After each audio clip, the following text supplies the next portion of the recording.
따스한 가을 햇살 아래 하루는 빨래를 하고 하루는 풀빨래를 하고 또 하루는 다림질을 했습니다. 날씨 좋은 날은 빨래하기 좋은 날입니다. 마음의 빨래도 날마다 해야 합니다. 묵은 때를 벗겨내는 마음의 손길, 산골에서 손빨래하는 일 또한 수행자의 일상입니다. 최근 서울 성북동 길상사 주지 덕조 스님이 펴낸 에세이집 무언화에서 읽은 수행자의 일상이란 글의 일부입니다. 이 글을 읽다가 문득 여러 해 전 불이람을 찾았을 때 장면이 떠올랐습니다. 그 해 저는 여수로 휴가를 갔다가 불이람에 들렀습니다. 불이람 가는 길은 늘 좋습니다.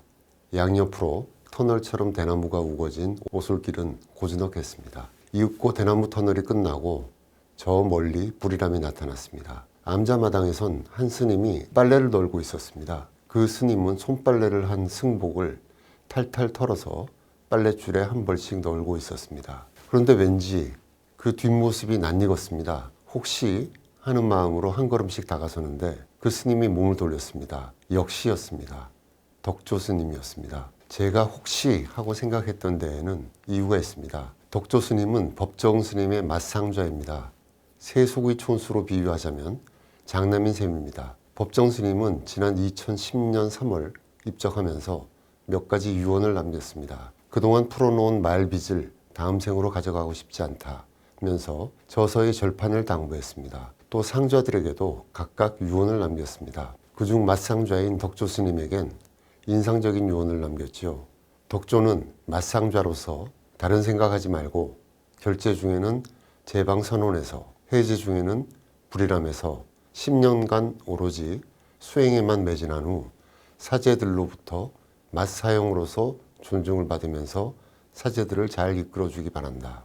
이를테면 불이람에서 10년 북박이로 지내라는 엄한 당부였습니다. 덕조 스님은 법정 스님이 김명한 보살로부터 요정이었던 대원각을 시주받은 이후 이 음식점을 사찰로 바꾸는 일을 맡아왔습니다. 법정 스님의 장례 후 덕조 스님은 불이람에서 생활했습니다. 세간에서는 스승의 유언을 제자인 덕조 스님이 어떻게 수행할지 관심이 쏠리기도 했습니다. 불이람으로 내려간 덕조 스님은 조용히 수행하고 있다는 소식이 간간히 들려왔습니다. 그리고 세월이 흐르면서 점점 세간에서는 법정 스님에 대한 기억도 희미해졌고 덕조 스님의 근황에 대한 관심도 줄어들었죠.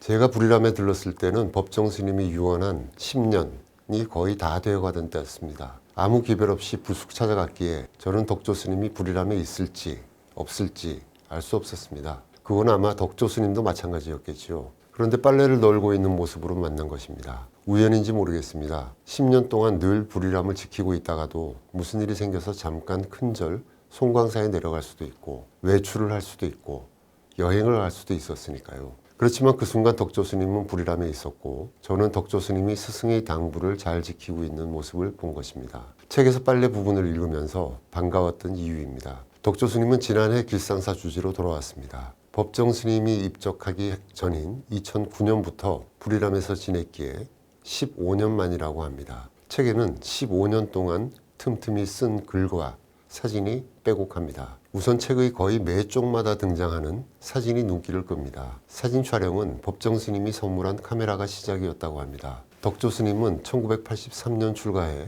법정 스님의 상저가 됐지요. 법정 스님은 덕조 스님에게 당시 필름 카메라 한 대를 물려주었다고 합니다. 스승을 시봉하는 틈틈이 그 카메라로 사진을 촬영했다고 하고요. 정식으로 사진을 배운 적은 없다고 합니다. 본격적으로 촬영한 것은 스승의 입적 후 불이람에서 생활하면서부터였다고 합니다. 지금은 필름이 아닌 디지털 카메라를 쓰고요. 사진들은 나뭇잎 하나가 거미줄에 대롱대롱 매달린 모습, 밤새 내린 눈이 고무신을 곱게 덮은 장면, 법정 스님의 유명한 빠삐용 의자 등입니다. 이런 사진을 보고 있으면 마음이 차분해지는 느낌입니다. 그는 책에 수록된 사진에 대해 불이람에 살다 보면 다른 곳에서는 느낄 수 없는 아름다운 장면이 참 많다. 아침 안개가 걷히는 모습, 나뭇가지에 걸린 보름달, 비 오는 모습 등 그런 풍경을 보다가 문득 아, 좋다 싶은 순간 찰나가 있다. 그럴 때 카메라를 꺼냈다. 나누고 싶어서 라고 말했습니다. 일반인들은 일부러 사진을 찍으러 찾아가는 곳, 그런 곳에 살고 있다는 것은 사진 촬영에 더할 나위 없이 좋은 조건이었다고 합니다. 우리가 사는 것도 찰나 아닌가. 찰나가 모인 것이 인생이고 기쁨도 슬픔도 머물러 있지 않는다. 인생과 마찬가지로 자연도 항상 머물러 있지 않는다. 그 아름다운 찰나를 담았다.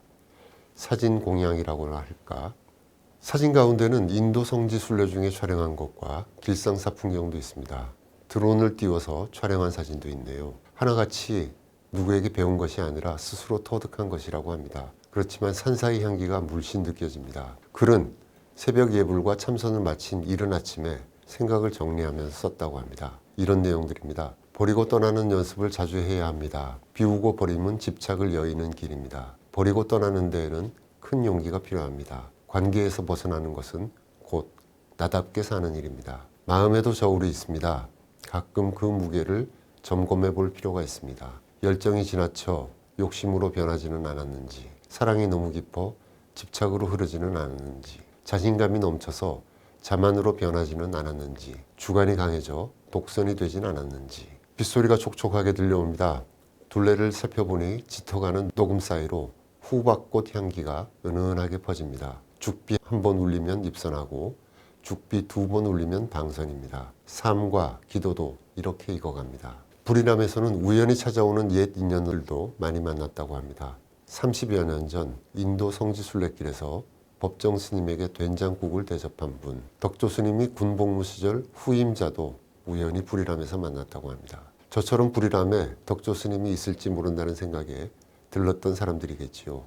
그런 이야기들도 적었습니다. 그는 책에 수록된 글에 대해서는 망상의 파편이라고 겸손해했습니다. 아침마다 생각한 내용을 적다 보니 키워드가 겹치는 부분도 많다고 했습니다. 아마도 오늘, 지금을 강조한 글이 아닌가 싶습니다. 이런 글이죠. 우리가 100년을 산다 해도 단 하루씩밖에 살 수 없습니다. 삶은 하루하루, 순간순간에 있습니다. 우리는 지금 단 한순간을 살고 있습니다. 이 순간이 전부이며 오늘 하루가 인생입니다. 법정 스님의 향기가 느껴지기도 하는 글입니다. 모두 아시는 것처럼 법정 스님은 당대 최고의 글쟁이로 평가받았습니다. 무소유, 삼방한담 등 펴내는 책마다 베스트셀러에 올랐고요. 그런 법정 스님을 은사로 모셨던 입장에서 책을 낸다는 것이 부담되지는 않았을까요? 이 물음에 덕조 스님은 법정 스님이 계셨다면 감히 엄두를 못 냈을 것이라고 했습니다. 법정 스님은 생전에 제가 맑고 향기롭게 소식지에 글을 쓰면 잘 쓰네?